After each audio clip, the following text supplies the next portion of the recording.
As we all know, the Great Cocky Count is a census that's trying to estimate the numbers of Carnaby's cockatoo here in the non-breeding range, and it involves allocating volunteers to roost sites where they will count birds that are coming in to roost for the night.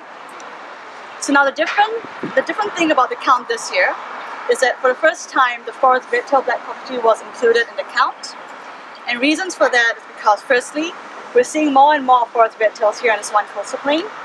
Secondly, both birds are recognized as being threatened at state and national levels.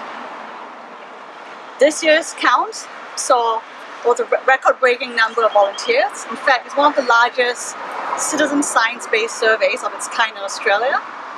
Altogether, almost 600 people registered to do the count this year, and that's on a single night, on a single day, in April. If you include their members of the families and friends, it takes the total volunteer count to almost 700 people counting on that single night. So that's amazing in itself. Now, in terms of the count, I'll be focusing primarily on the Perth Hill Coastal Plains. So that includes the Swan Coastal Plain, as well as the Perth metropolitan area.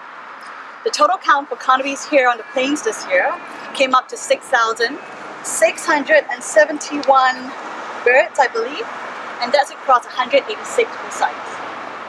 Now that number is significant at a species scale because we're thinking that it comprises up to almost a quarter of the total population of Carnaby's just here on the Perth Hill Coastal Plain. In fact, here at Underwood Avenue is one of the biggest roost sites in Perth, one of the 10 biggest roost sites here in the coastal plains, and one of the 15 biggest roost sites across the southwest. And just on the day this year, 159 Carnaby's cockatoo were counted in this bunch of trees. So that's quite a big number of birds in a small area.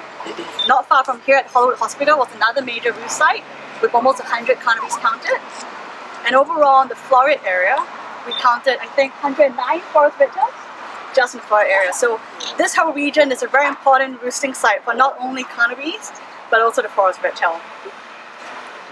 Okay, and what we could do with the data this year is that with 5 years of consecutive survey data, so that's from the count back in 2010, 2011, 12, 13, and this year, we're able to do a trends analysis on Carnaby's numbers. And the results of the analysis has shown us that the counts of Carnaby's aren't increasing at all. In fact, what we're seeing are declines in the number of occupied roost sites, as well as declines in flock sizes overall. Now taken together, that gives us an estimated rate of decline of Carnaby's of 15% of the total population every year. So that's a major concern for many conservation groups, including ourselves at BirdLife, which therefore emphasizes the importance of conserving habitats such as the Underwood Avenue site to allow for the persistence of Carnaby's Perth. To conclude, the Great Cocky Count is in a good place to monitor both Carnaby's and forest red-tailed populations here in the Perth Hill Coastal Plains. And we're hoping to expand that regionally to capture more areas across a range of both species.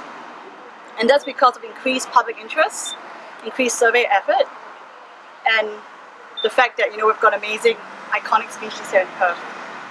So thank you for attending.